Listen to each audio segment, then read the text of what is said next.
नमस्कार साथियों। कल केंद्र सरकार ने एक ऑर्डर जारी करके केंद्रीय कर्मचारी और पेंशनर्स का अगले 1.5 साल तक कोई डीए में बढ़ोतरी ना हो, ऐसा एक आदेश पारित किया। मेरे कुछ सवाल हैं, आप सोचिएगा इसके बारे में।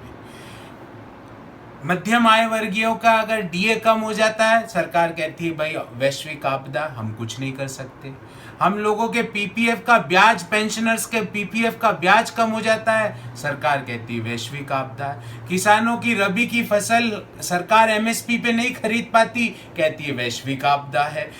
12 करोड़ लोग अपनी नौकरी खो जाते हैं पिछले 5 सप्ताह में, सरकार कहती है वैश्विक आपदा है।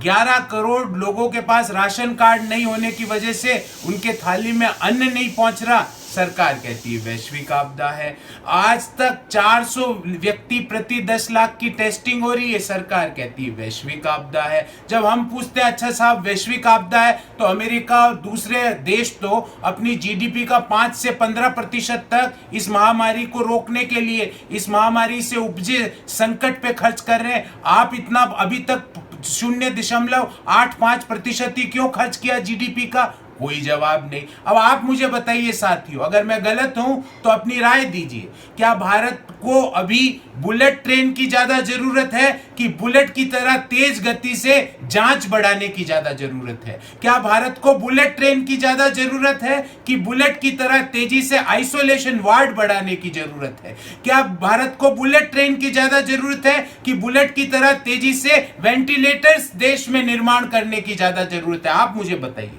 दूसरा मेरा सवाल है आप लोगों से, क्या भारत में प्रधानमंत्री और नेताओं के लिए दफ्तरों को चमकाना ज्यादा जरूरी है, या गरीब की थाली में, जिसके घर में रसोई में अन्न नहीं है, उस पर खर्चा बढ़ाने की ज्यादा जरूरत है? क्या नेताओं और प्रधानमंत्री के कार्यालयों को चमकाना ज्यादा जरूरी है, या जो लोग जिन्होंने अपना रोजगार खोया उनके रोजगार को बचाना ज्यादा जरूरी है? आप सोचिएगा और जवाब दीजिएगा।